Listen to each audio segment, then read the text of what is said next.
మొన్న independence day రోజు ప్రధాని ప్రసంగంలో రేపు దీపావళి నుంచి ట్యాక్స్ విషయంలో కొంత రిలాక్సేషన్ రాబోతోంది, పేదలు మధ్యతరగతి వాళ్ళకి చాలా సంతోషకరమైన విషయం చెప్పబోతున్నామని అన్నప్పటి నుంచి ఒకటే చర్చ, జిఎస్టీ మనందరికీ తెలుసు. జిఎస్టీ వచ్చినప్పటి నుంచి కూడా కొంతమంది కొన్ని రకాలుగా చాలా ఇబ్బందులు పడుతున్న పరిస్థితి because of the taxation system.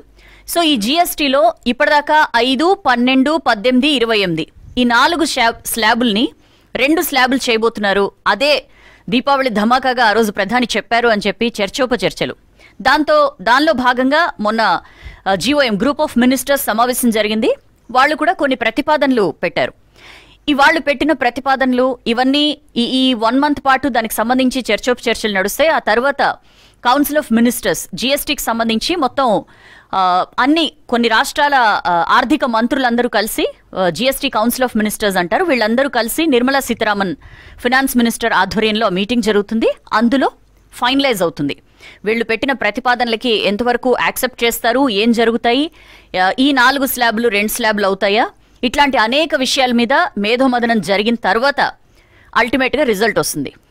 So ఈ లోపల ఏం ప్రతిపాదనలు చేశారు ఈ గ్రూప్ ఆఫ్ మినిస్టర్స్? మొన్న కూడా భట్టి విక్రమార్క మాట్లాడుతూ చెప్పారు, కొన్ని విషయాల్లో కొన్ని రాష్ట్రాలు సానుకూలంగా స్పందించాయి, కొన్ని రాష్ట్రాలు మాకు ఇబ్బంది అవుతుందని చెప్పి ఇట్లాంటి అనేక ఇష్యూస్ జరిగిన పరిస్థితి.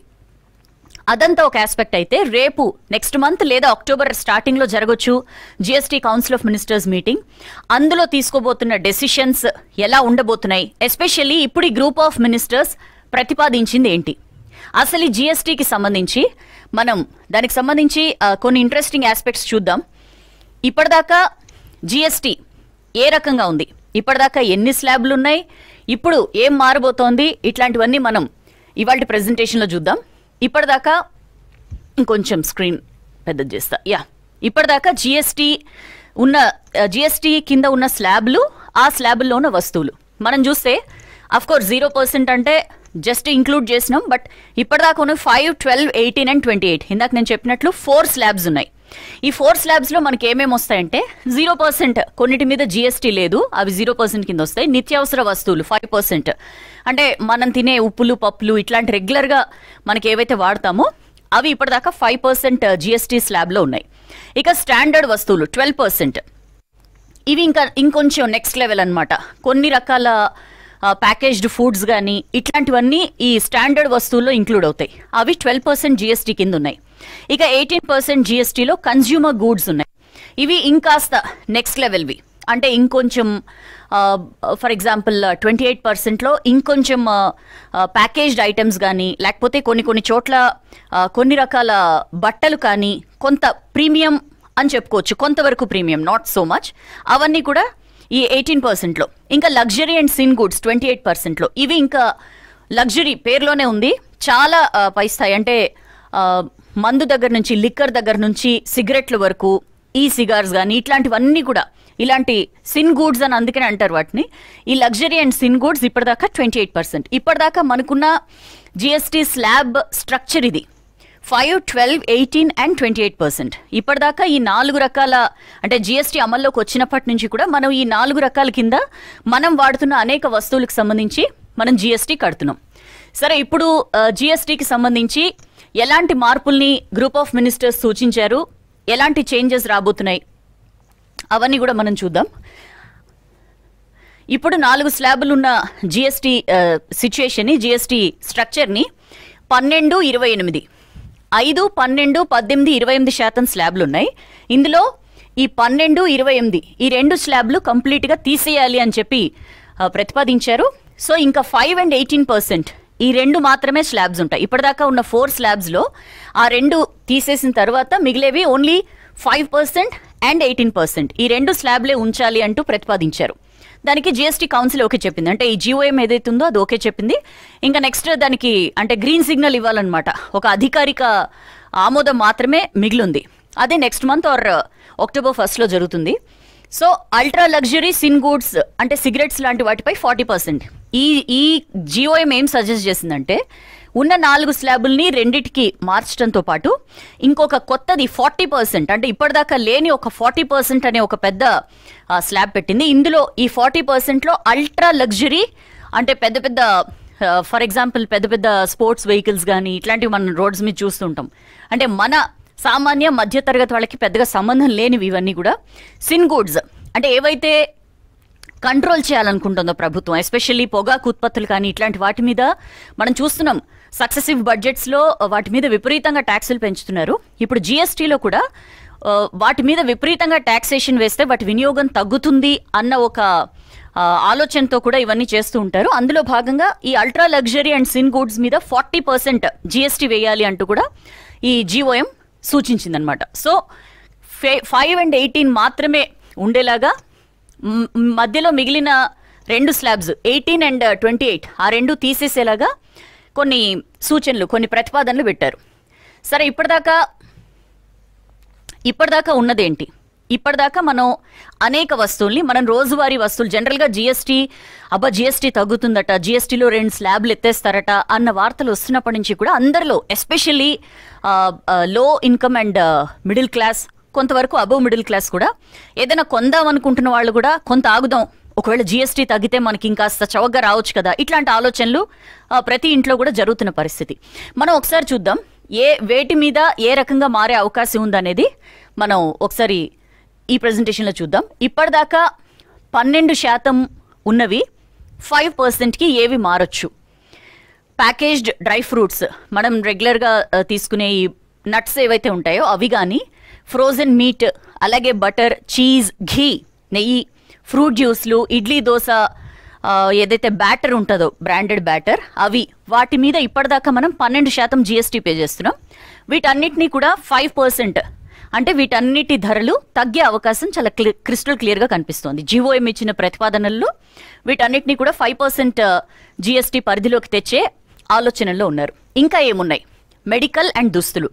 మనకి చాలా ఇంపార్టెంట్ ఏంటంటే మెడిసిన్, హెల్త్ ఎంత ఇంపార్టెంటో మనకి తెలుసు. మనం ఇంట్లోంచి బయటకి వెళ్ళినప్పుడు మనం ధరించే దుస్తులు కానీ, లేకపోతే ఇంట్లో ఎవరికైనా పిల్లల నుంచి పెద్దల దాకా ఆరోగ్యానికి సంబంధించి ఏ సమస్యలు వచ్చినా మనం వాడే మందులు కానీ, లేకపోతే మనకి ఎలాంటి ప్రాబ్లమ్స్ రాకుండా చేయించుకునే ఇన్సూరెన్స్ కానీ, ఇట్లాంటివి అనేకమైనవి ఈ మెడికల్ విభాగంలో ఉంటాయి. సో ఈ మెడిసిన్స్, వైద్య ఉత్పత్తులు, ఆయుర్వేద మందులు, diagnostic kits, reagents, tooth powder, garments, clothing, వీటన్నిటి మీద కూడా ఇప్పటిదాకా మనం 12% జిఎస్టీ భరిస్తున్నాం.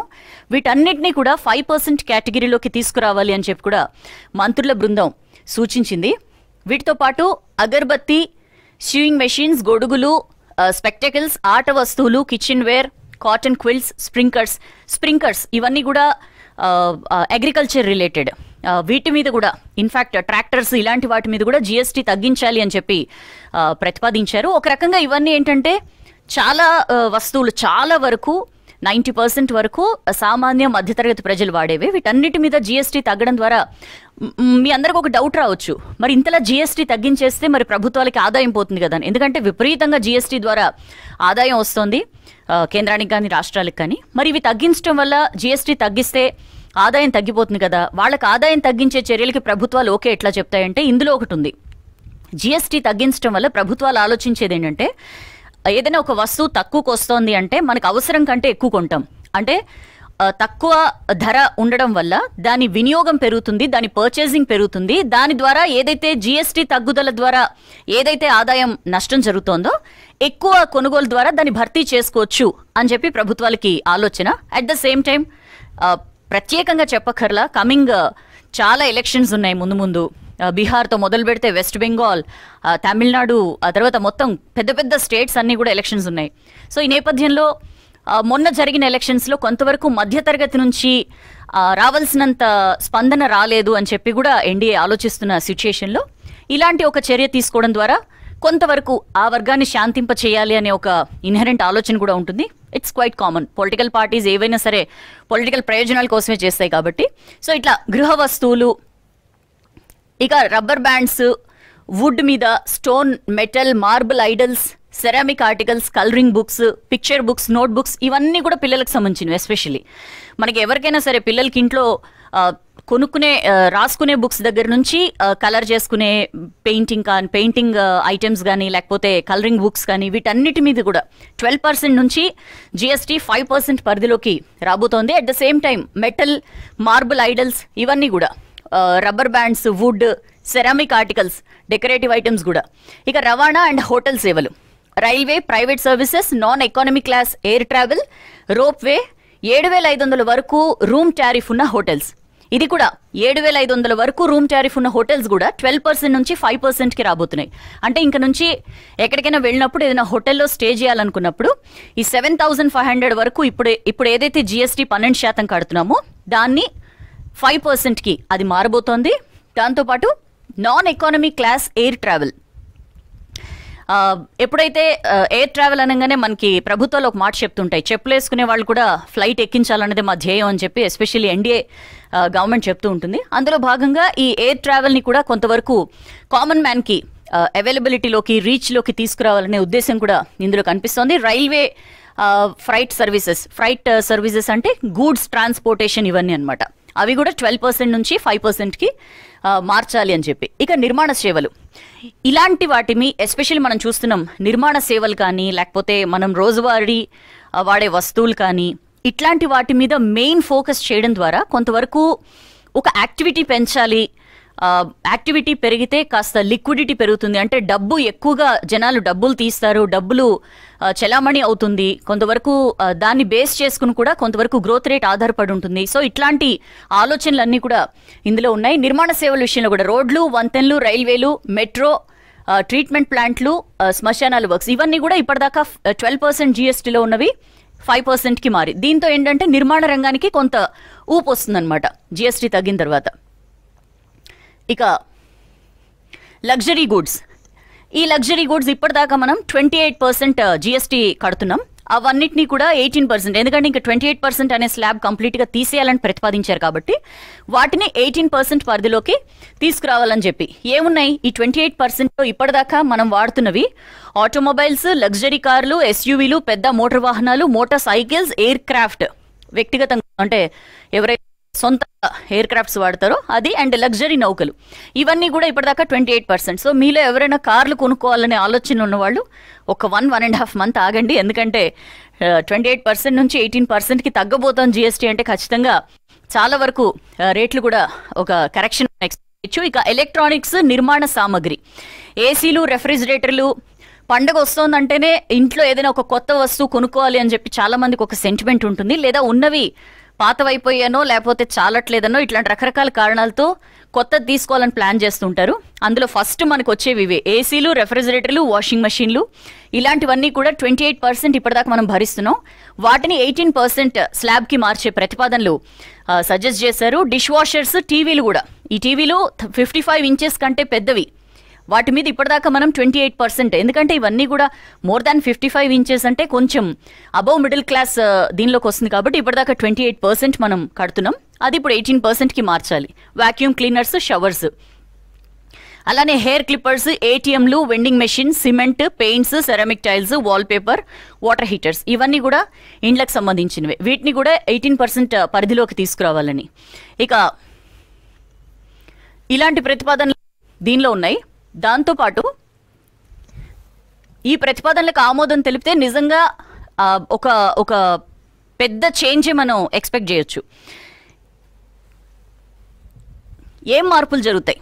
సరే, GST స్లాబ్లో ఇన్ని ప్రతిపాదనలు చేశారు గ్రూప్ ఆఫ్ మినిస్టర్స్, దీనివల్ల ఏం మార్పులు జరుగుతాయి అంటే ఇప్పుడు 12% స్లాబ్లో ఉన్న 99% వస్తువులన్నీ కూడా 5% స్లాబ్లోకి వస్తాయి. సో ఎంతో కొంత కష్టమైన 12% స్లాబ్ GST విధిస్తున్నా సరే కొనుక్కుంటున్నాం. ఇప్పుడు అవన్నీ 5% స్లాబ్లోకి రావడం వల్ల వాటి కొనుగోలు పెరుగుతుంది, అదొక అడ్వాంటేజ్. ఇక 28% స్లాబ్లో ఉన్న 90% వస్తువులు, అంటే ఆల్మోస్ట్ ఇప్పటిదాకా 28% స్లాబ్లో ఉన్న వస్తువుల్లో 90% వరకు 18% స్లాబ్లోకి వెళ్ళిపోతాయి. ఈ 10% మాత్రం మనం ఇందాక చెప్పుకున్నాం కదా, సిన్ గూడ్స్ అని, ఈ సిగరెట్లు, ఇట్లా కొంచెం అల్ట్రా లగ్జరీ, ఇలాంటి వాటన్నిటి మీద బాగా పెంచి అంటే 40% అనే ఒక స్లాబ్ తేబోతున్నారు. అవన్నీ కూడా అందులో పెట్టాలనే ఒక ప్లాన్ ఉంది.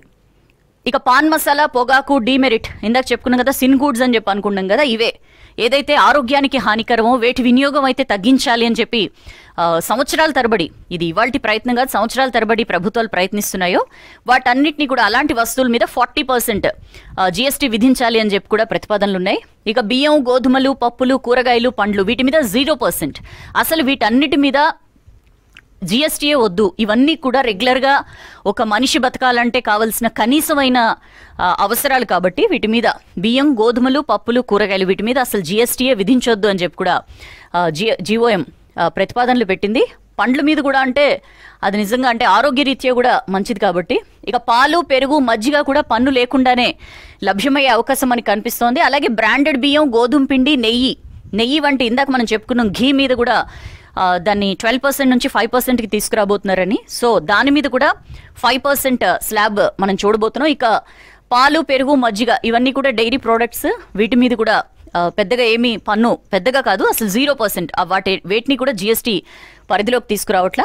ఇవి కూడా మనం బియ్యం, గోధుమ పిండి, నెయ్యి ఇవన్నీ కూడా మనం రెగ్యులర్గా వాడేవి, ఒక కామన్ మ్యాన్కి కావాల్సినవి కాబట్టి వాటి మీద ఇప్పటిదాకా ఉన్న 12%ని 5%కి మార్చబోతున్నారు.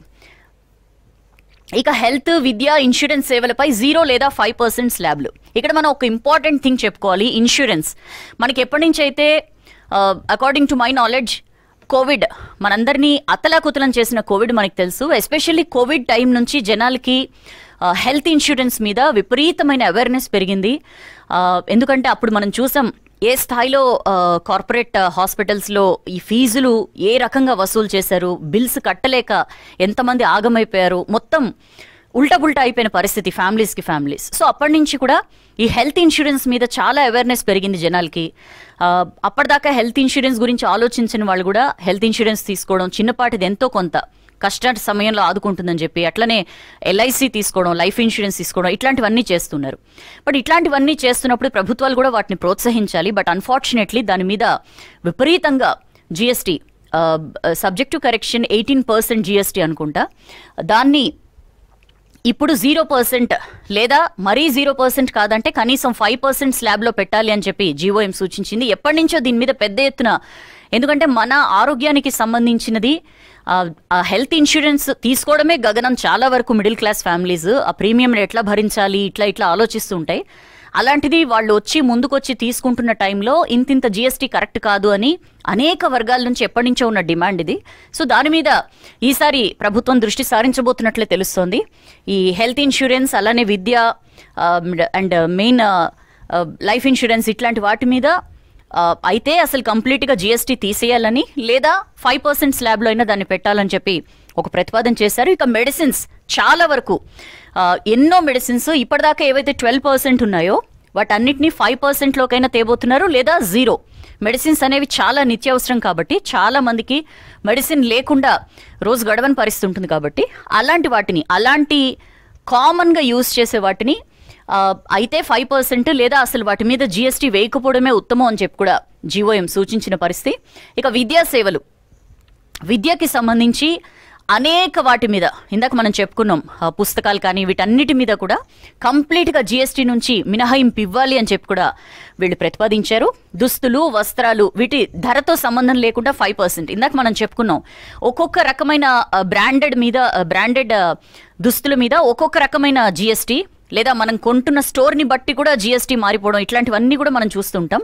బట్ జీఓఎం సూచించింది ఏంటంటే అసలు వస్త్రాలు వీటి మీద వస్త్రాలు వీటి ధరతో సంబంధం లేకుండా, ఇవి 1000 రూపీస్ బిలో ఒక రేట్ ఉంటుండే ఇది వరకు, 1000 రూపీస్ అబోవ్ అయితే ఆ గార్మెంట్ ఏదైతే మనం టీషర్టో లేకపోతే ఇంకోటి ఏదో ఒకటి కొంటామో 1000 రూపీస్ దాటితే ఒక రకమైన జీఎస్టీ కడుతున్నాం, 1000 రూపీస్ లోపలైతే ఒక రకమైన జీఎస్టీ. ఇప్పుడు అలా లేకుండా వాటి కాస్ట్తో సంబంధం లేకుండా వేటి మీద అయినా సరే 5% జీఎస్టీయే వేయాలి అని చెప్పి కూడా ఒక ఇంపార్టెంట్ ప్రతిపాదన పెట్టారు.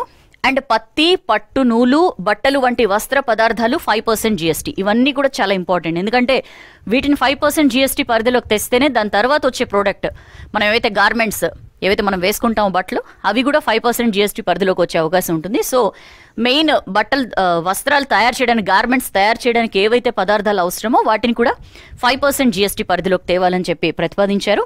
మొబైల్ ఫోన్లు, ఎలక్ట్రానిక్ పరికరాలపై 18% జీఎస్టీ. ఇవి ఇది వరకు ఇంకాస్త హై రేంజ్లో ఉంటుండే, వాటిని 18% స్లాబ్లోకి తెస్తున్నారు. ఇక విద్యా సేవలు వీటిని ఇందాక చెప్పాను కదా, పూర్తిగా వీటిని మినహాయించబోతున్నారు. చిన్న కార్లు, ద్విచక్ర వాహనాలు 18%. ఇప్పటిదాకా చిన్న కార్లు, ద్విచక్ర వాహనాల మీద ఒక్కొక్క రకమైన జిఎస్టీ మనం పే చేస్తున్నాం. బట్ ఇప్పుడు వాటన్నిటినీ కూడా 18%. సో ఇందాక మనం చెప్పుకున్నాం ఎస్యూవీలు, కొంచెం మోస్తరు పెద్ద కార్లు, వాటి సెగ్మెంట్ వేరు. ఇప్పుడు ఇవి చిన్న కార్లు, ద్విచక్ర వాహనాలు, 2 వీలర్స్ ఏవైనా సరే 18% జిఎస్టీ పరిధిలోకి తేవాలి అని చెప్పి గ్రూప్ ఆఫ్ మినిస్టర్స్ ప్రతిపాదించారు. వీళ్ల ప్రతిపాదనల మీద చర్చ జరుగుతుంది. చర్చ జరిగిన తర్వాత దాని మీద ఏం డెసిషన్ తీసుకుంటారు అనేది చాలా ఇంట్రెస్టింగ్గా మారింది. ఎందుకంటే ఇందాక మనం మాట్లాడుకుంటున్నట్లు ప్రభుత్వానికి మెయిన్గా ఈ స్టేట్స్ అన్నీ కూడా చెప్తున్నది ఏంటంటే, ఓకే ఇలాంటివన్నీ కొంతవరకు ఈ ప్రతిపాదనలన్నీ బాగున్నాయి, నిజంగానే చాలా మందికి యూజ్. బట్ ఏంటంటే ఆదాయం తగ్గుతుంది కదా, స్టేట్స్కి వచ్చే ఆదాయం తగ్గుతుంది, సెంటర్కి వచ్చే ఆదాయం తగ్గుతుంది. సరే సెంటర్ ఏదో ఒక రకంగా దాన్ని బ్యాలెన్స్ చేసుకుంటుంది. బట్ స్టేట్స్ పరిస్థితి ఏంటి? అల్టిమేట్గా స్టేట్స్ సఫర్ అవుతాయి కదా. మాకు ఇక్కడ రాష్ట్రాల్లో అనేక అభివృద్ధి సంక్షేమ పథకాలు మేము అమలు చేయాలి. సో మీరు ఇట్లా అంటే మనం ఇట్లా జిఎస్టీ తగ్గించడం ద్వారా ఒకవైపు కామన్ మ్యాన్కి ఊరట లభిస్తుంది అనే ఒక పాజిటివ్ ఆస్పెక్ట్ ఉండగా, ద అదర్ సైడ్ ఆదాయం తగ్గితే ఈ సంక్షేమ పథకాలకి దానికి ఖర్చు పెట్టడం ఎట్లా అన్న ఒక క్వశ్చన్ అయితే ఉంటుంది. సో రాష్ట్రాలు ఇబ్బంది పడకుండా, రాష్ట్రాల ఆదాయానికి నష్టం చేకూరకుండా కేంద్ర ప్రభుత్వం ఏదైనా ఒక ప్రతిపాదన తీసుకురావాలి. అండ్ ఎస్పెషల్లీ వీటి విషయంలో కూడా, ఇన్సూరెన్స్ లాంటి వాటి విషయంలో కూడా కొన్ని డౌట్స్ కూడా వీళ్ళ మధ్య చర్చలో వ్యక్తమైనట్లుగా తెలుస్తోంది. ఎస్పెషల్లీ ఏంటంటే, సరే మనం తగ్గిస్తాం, బట్ ఇన్సూరెన్స్ కంపెనీలు ఆ తగ్గింపు డైరెక్ట్గా ఎవరైతే కన్జ్యూమర్ ఉంటారో, ఎవరైతే మనం ఇన్సూరెన్స్ ఎవరైతే తీసుకుంటాం, పాలసీ హోల్డర్ ఎవరైతే ఉంటారో వాళ్ళకి ఇస్తాయా ఇవ్వవా, మళ్ళీ ఇంకొక ఆ డ్యూటీ అని, ఈ ఫీ అని, ఇంకా ఏదేదో రకరకాలు పెంచి వాళ్ళ మీద సేమ్ అదే భారం పడకుండా చూడాలి కదా. ఆ విధంగా మనం కంపెనీలకి స్ట్రిక్ట్గా చెప్పాలి, ఆ తర్వాత ఇది ఇంప్లిమెంట్ చేయాలి అన్న చర్చలు కూడా నడిచిన పరిస్థితి. సో ఓవరాల్గా కేంద్రం కాంపెన్సేట్ చేయాలి, ఎక్కడ రాష్ట్రాలు ఇబ్బంది పడకుండా. ఎందుకంటే నేను అబవ్ ఆల్ ఇందులో కనిపిస్తున్న పాజిటివ్ ఆస్పెక్ట్ ఏంటంటే, 18%లో ఉన్నవి 12%కి దిగడం, లేదా ఎక్కువగా బాగా హై జిఎస్టీ మనం కడుతున్నవన్నీ కూడా 5%కి రావడం. ఇప్పుడు ఓన్లీ 5 and 18% ఉండబోతున్నాయి. 12లో ఉన్నవి మనం ఇందాక చెప్పుకున్నట్లు 99% 12% స్లాబ్లో ఉన్నవన్నీ కూడా 5%కి పోబోతున్నాయి. అలానే 28%లో ఉన్న 90% వస్తువులన్నీ కూడా 18% స్లాబ్లోకి రాబోతున్నాయి. సో ఈ 5 and 18% స్లాబ్స్ మాత్రమే ఉంటాయి కాబట్టి, ఎక్కువగా వినియోగిస్తున్న వస్తువులు వీటిలోకి వస్తాయి కాబట్టి, కొంతవరకు అందులో ఉన్నవన్నీ కూడా ఎంతో కొంత తగ్గుతాయి, రేట్లు తగ్గుతాయి కాబట్టి వాటి వినియోగం పెరుగుతుంది. సో ఆదాయానికి నష్టం లేదు. ఒకవేళ కొంత టెంపరీగా జిఎస్టీ తగ్గినట్లు అనిపించినా తర్వాత విపరీతంగా కొనుగోలు పెరుగుతుంది, దాన్ని కాంపెన్సేట్ చేసుకోవచ్చు అని చెప్పి ఆలోచనలు నడుస్తున్నాయి. బట్ ఓవరాల్గా దీనికి సంబంధించి ఆర్థిక మంత్రి నిర్మలా సీతారామన్ ఆధ్వర్యంలో నెక్స్ట్ మంత్ మీటింగ్ జరగబోతోంది. ఇంకా వీటన్నిటికీ కూడా ఈ మంత్రులు ఎవరైతే ప్రతిపాదనలు పంపారో మొత్తం అన్ని రాష్ట్రాల ఆర్థిక మంత్రులు ఓకే చెప్పాలి. ఓకే చెప్పిన తర్వాత ఇక గ్రీన్ సిగ్నల్ ఇవ్వడమే తరువాత. ఎందుకంటే ఆల్రెడీ కేంద్రం ఇది చెయ్యాలి అనే ఆలోచనతో ఉంది కాబట్టి ఇది జస్ట్ ఒక లాంఛన ప్రాయమే అనుకోవచ్చు అన్ని రాష్ట్రాలని ఓకే చెప్పించడం అనేది. సో ఒక వితిన్ 1 month or 1.5 months మనకి ఇప్పుడు మనం మాట్లాడుకున్న రేట్స్ అన్ని కూడా అమల్లోకి వస్తాయి. ఇది ఖచ్చితంగా middle class, lower middle class and to some extent above middle class కూడా చాలా రిలీఫ్ మెజర్ ఇది. ఎందుకంటే ధరాఘాతంతో అతలకుతలం అయిపోతున్న ఎంతో మంది వినియోగదారులకి నిజంగా ఊరటనిచ్చే విషయం. మరి దీని విషయంలో ఇంకా ఇది ఎట్లాంటి ఆటంకాలు లేకపోతే ఇది వితిన్ మంత్ or 2 ఇవన్నీ కూడా అమల్లోకి వస్తాయి. చూడాలి మరి దీని మీద నెక్స్ట్ మంత్ జరగబోయే జిఎస్టీ కౌన్సిల్ ఆఫ్ మినిస్టర్స్ మీటింగ్లో, ఆర్థిక మంత్రి నేతృత్వంలో జరిగే మీటింగ్లో ఎలాంటి డెసిషన్ తీసుకుంటారు. బట్ ఇలా తగ్గుతాయి అన్న వార్తలు రావడమే నిజంగా కామన్ మ్యాన్కి పెద్ద ఊరట కలిగించే విషయం. సో ఏమైనా కొత్త వస్తువులు కొనాలి అనుకున్నప్పుడు ఒక్క 1 month ఆగండి, ఆ తర్వాత ప్లాన్ చేసుకోండి. ఇది జిఎస్టీకి సంబంధించి ఎట్లాంటి మార్పులు రాబోతున్నాయనే దానికి సంబంధించి స్పెషల్ డ్రైవ్.